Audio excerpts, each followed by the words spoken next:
क्या कोरोना के नए वेरिएंट को बहुत हल्के में लेने की गलती कर रहे हैं? तो ये जानकारी आपके लिए है। 9 दिन में देश में 1300% कोरोना के केसेस बढ़े। 48 घंटे में 21 मौतें हो गई हैं। 3783 एक्टिव केसेस हैं और बेंगलुरु में तीनों डोज ले चुके एक मरीज की मौत हो गई है।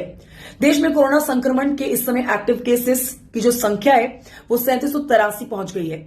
स्वास्थ्य विभाग की वेबसाइट के मुताबिक 22 मई को भारत में 257 केसेस दर्ज किए गए थे।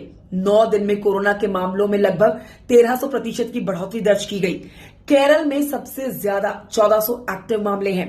वहीं महाराष्ट्र दूसरे नंबर पर है 485 नए मामलों के साथ और दिल्ली तीसरे नंबर पर है जहां पर इस समय एक्टिव केसेस की संख्या 436 है। जनवरी 2025 से अब तक कोरोना से 28 लोगों की मौत हो चुकी है।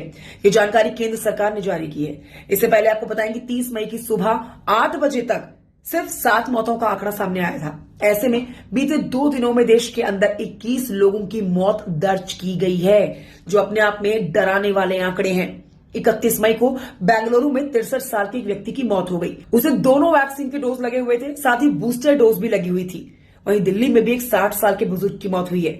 महाराष्ट्र केरल में सबसे ज्यादा 7 लोगों की जान गई है।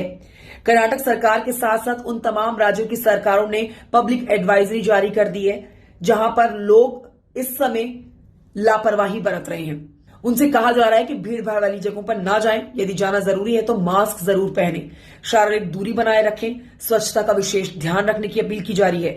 बुखार, खांसी, सीने में दर्द या फिर सांस लेने में दिक्कत हो तो तुरंत जांच कराएं और डॉक्टर से संपर्क में रहें। तो ये बहुत ही महत्वपूर्ण जानकारी आप तक पहुंचानी बहुत जरूरी है। खासतौर पर यदि आपके घर में छोटे बच्चे हैं, प्रेग्नेंट महिलाएं या फिर बड़े बुजुर्ग हैं तो उनका ध्यान रखें और कोविड के इन नए वेरिएंट को हल्के में लेने की गलती कतई ना करें। जानकारी महत्वपूर्ण है, इसे साझा करें।